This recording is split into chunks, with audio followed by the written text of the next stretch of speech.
जय हिंद फ्रेंड्स। आज के इस वीडियो में कोशिका चैप्टर के 60 अति महत्वपूर्ण प्रश्नों को देखेंगे।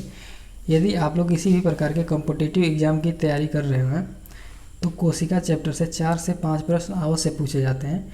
इस वीडियो को देखने के बाद आपसे कोशिका चैप्टर का एक भी प्रश्न गलत नहीं होगा। तो आइए बिना किसी देरी के शुरू करते हैं आज के इस वीडियो को। फ्रेंड्स, वीडियो अगर पसंद आए तो वीडियो को लाइक तथा अपने दोस्तों के पास शेयर जरूर कर दीजिएगा और चैनल पर नए हो तो चैनल को सब्सक्राइब कर लीजिएगा। आइए बिना किसी देरी के शुरू करते हैं। पहला प्रश्न है, निम्नलिखित में से कौन जीवन का भौतिक आधार है? तो फ्रेंड्स, जो प्रोटोप्लाज्म है यह जीवन का भौतिक आधार है। ऑप्शन सी इसका राइट आंसर हो जाएगा। न्यूक्लियस जो है यह कोशिका के मध्य में रहता है। राइबोसोम को प्रोटीन का फैक्ट्री बोला जाता है क्योंकि जो प्रोटीन का निर्माण है यह राइबोसोम के द्वारा ही किया जाता है। इसके बाद माइटोकॉन्ड्रिया है। माइटोकॉन्ड्रिया को power house of the cell यानी कोशिका का ऊर्जागृह बोला जाता है। नेक्स्ट क्वेश्चन है,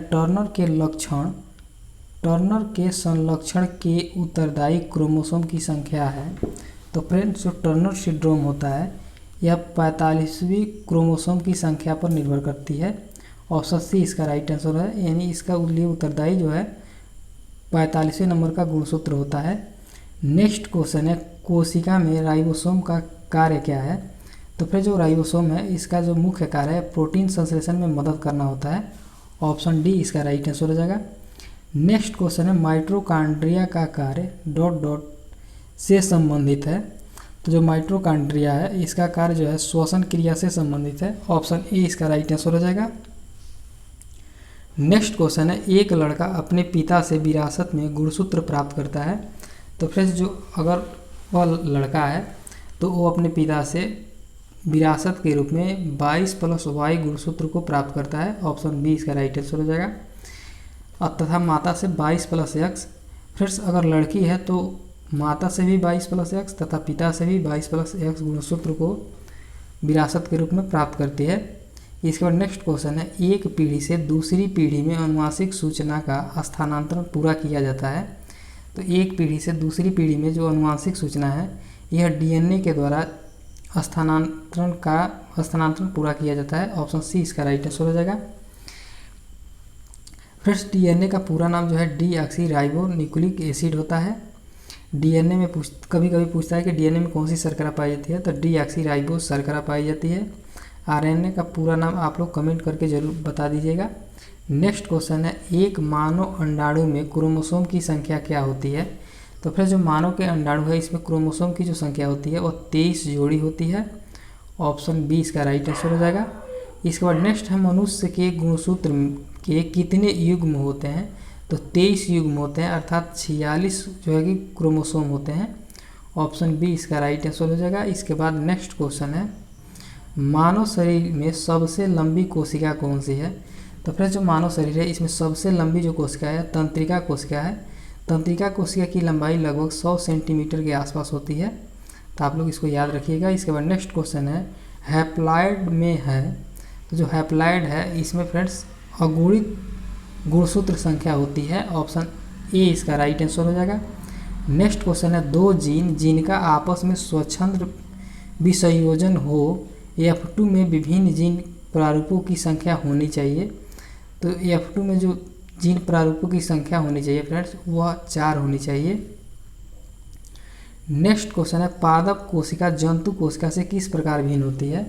तो फ्रेंड्स, जो पादप कोशिका और जंतु कोशिका में पाए जाते हैं माइटोकॉन्ड्रिया दोनों में पाए जाते हैं। जीव द्रव्य की जो उपस्थिति है यह पादप तथा जंतु दोनों कोशिकाओं में पाई जाती है। केंद्रक भी पादप तथा जंतु कोशिका में पाए जाते हैं, लेकिन जो कोशिका भित्ति है यह केवल पादप कोशिकाओं में पाई जाती है, जंतु कोशिका में नहीं पाई जाती है। इसलिए इसका जो राइट आंसर होगा वो होगा ऑप्शन बी, कोशिका भित्ति। नेक्स्ट क्वेश्चन है, सूक्ष्म जीवाणु को देखा जा सकता है। तो जो सूक्ष्म जीवाणु है इनको कंपाउंड माइक्रोस्कोप के द्वारा देखा जा सकता है। ऑप्शन बी इसका राइट आंसर हो जाएगा। नेक्स्ट क्वेश्चन है, जीवों में अनुवांशिक लक्षण संतान में ले जाए जाते हैं। तो जीवों के जो अनुवांशिक लक्षण है संतानों में क्रोमोसोम के द्वारा ले जाए जाते हैं। ऑप्शन बी इसका राइट आंसर हो जाएगा। नेक्स्ट क्वेश्चन है, डीएनए की संरचना को सबसे पहले किसने रेखांकित किया था? तो जो डीएनए की संरचना है इसको सबसे पहले डॉक्टर जेम्स वाटसन और फ्रेडरिक क्रिक के द्वारा जो है कि रेखांतरित किया गया था, इसलिए इसका जो राइट आंसर होगा ऑप्शन सी। इन दोनों ने 1953 में इसका जो है कि मॉडल दिया था, जिसके लिए इनको 1962 में नोबेल पुरस्कार से सम्मानित किया गया। इसके बाद नेक्स्ट क्वेश्चन है, डीएनए की निम्नलिखित में से किस विशिष्टता ने उसे पीढ़ी दर पीढ़ी आनुवंशिक सूचना संग्रह करने और प्रेषण करने के लिए अद्वितीय रूप से उपयुक्त बनाया है? तो इसका राइट आंसर हो जाएगा द्विकुंडलित। डीएनए की जो संरचना होती है वो द्विकुंडलित होती है, अर्थात कुछ इस प्रकार से होती है। इसके बाद नेक्स्ट क्वेश्चन है, प्रोटीन संश्लेषण में निम्न कोशिकांगों में से किनकी भूमिका सबसे अधिक महत्वपूर्ण है?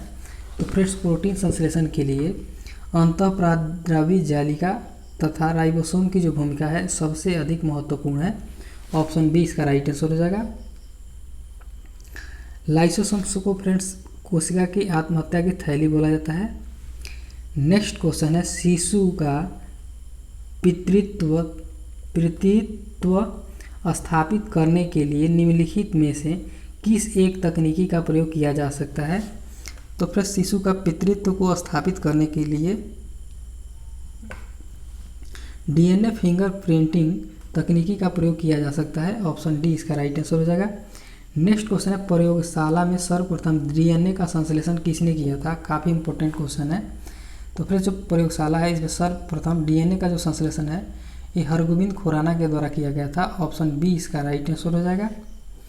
नेक्स्ट क्वेश्चन है, कोशिका के अंदर सूचना का प्रवाह किसके द्वारा होता है?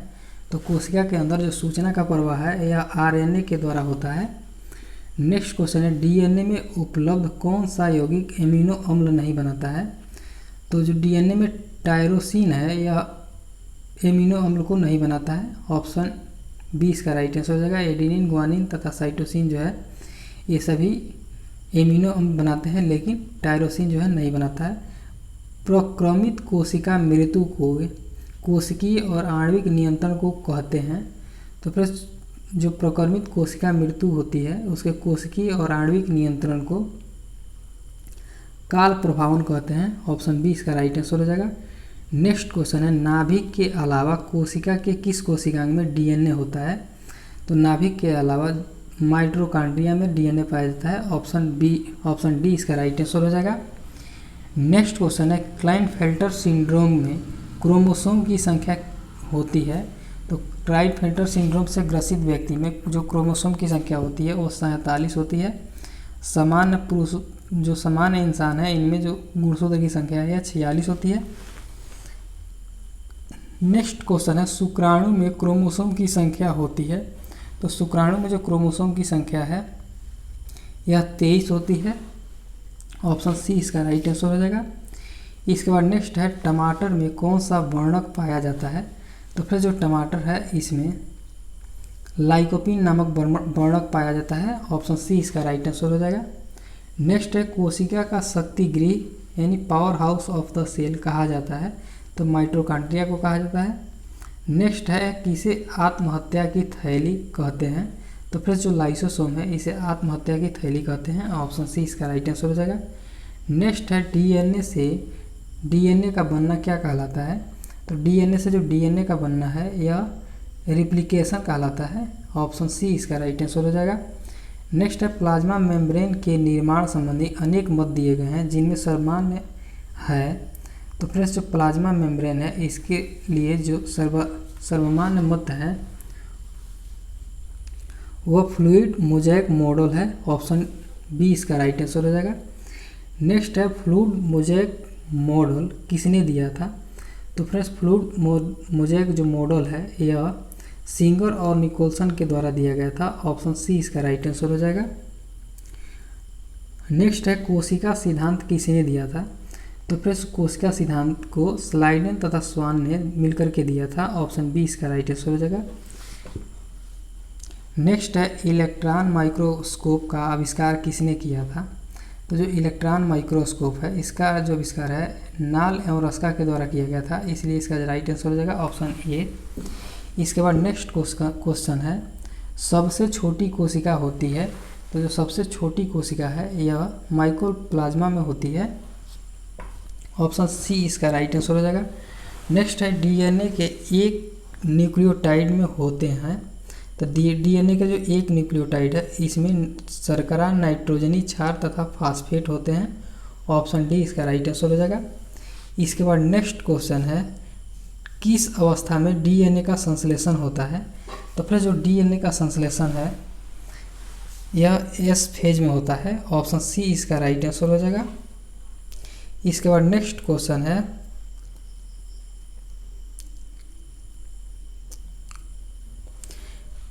विभाजन की किस अवस्था में केंद्रक झिल्ली गायब हो जाती है। तो फिर जो केंद्रक झिल्ली है यह विभाजन की मेटाफेज अवस्था में गायब हो जाती है। कौन सी अवस्था सबसे छोटी है। तो मेटाफेज जो अवस्था है यह सबसे छोटी अवस्था है। इसके बाद किस अवस्था में सेंट्रोसोम का विभाजन होता है, काफ़ी महत्वपूर्ण है। सभी प्रश्न बार बार पूछे जाते हैं तो आप लोग इनको याद रखिएगा। तो फिर जो सेंट्रोसोम विभाजित होते हैं यह एनाफेज अवस्था में होते हैं। ऑप्शन सी इसका राइट आंसर हो जाएगा। नेक्स्ट क्वेश्चन है समसूत्री विभाजन के फलस्वरूप मातृ कोशिका से कितनी पुत्र कोशिका का निर्माण होता है। तो जो समसूत्री कोशिका विभाजन है इसके फलस्वरूप मातृ कोशिका से जो पुत्री कोशिका का निर्माण है यह 2 को होता है, यानी 2 होता है। नेक्स्ट है समसूत्री विभाजन में पुत्री कोशिका में गुणसूत्रों की संख्या मातृ कोशिका में उपस्थित गुणसूत्रों की संख्या की कितनी होती है। तो 2 गुनी होती है। ऑप्शन सी इसका राइट आंसर हो जाएगा। इसके बाद है अर्धसूत्री विभाजन होता है। तो फिर जो अर्धसूत्री विभाजन है यह जनन कोशिकाओं में देखने को मिलता है। ऑप्शन बी इसका राइट आंसर हो जाएगा। क्रॉसिंग ओवर होता है। तो जो क्रॉसिंग ओवर है यह मियोसिस में होता है। ऑप्शन बी इसका राइट आंसर हो जाएगा। नेक्स्ट क्वेश्चन है अंडाणु, शुक्राणु एवं अंडाणु का निर्माण होता है। तो फिर जो शुक्राणु एवं अंडाणु है इनका निर्माण मियोसिस द्वारा होता है। ऑप्शन बी इसका राइट आंसर हो जाएगा। पादप कोशिका में कोशिका द्रव का विभाजन होता है।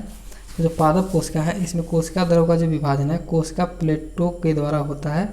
ऑप्शन बी इसका राइट आंसर हो जाएगा। नेक्स्ट है कौन सा कोशिकांग केवल पादप कोशिका में पाया जाता है।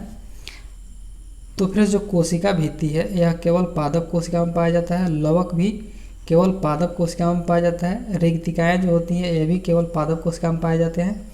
इसलिए इसका जो राइट आंसर होगा उपरोक्त सभी। इसके बाद नेक्स्ट क्वेश्चन है फूलों और फल को विभिन्न प्रकार के आकर्षक रंग प्रदान करता है। तो फूल एवं फल को जो विभिन्न प्रकार का आकर्षक रंग है यह क्रोमोप्लास्ट प्रदान करता है। ऑप्शन बी इसका राइट आंसर हो जाएगा।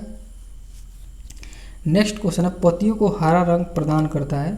तो फिर जो पत्तियों का हरा रंग है यह क्लोरोप्लास्ट के कारण होता है। ऑप्शन बी इसका राइट आंसर हो जाएगा।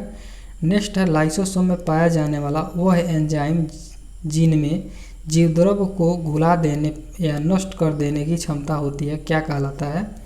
तो फिर वह जो एंजाइम है यह हाइड्रोलाइटिक एंजाइम कहलाती है। ऑप्शन डी इसका राइट आंसर हो जाएगा।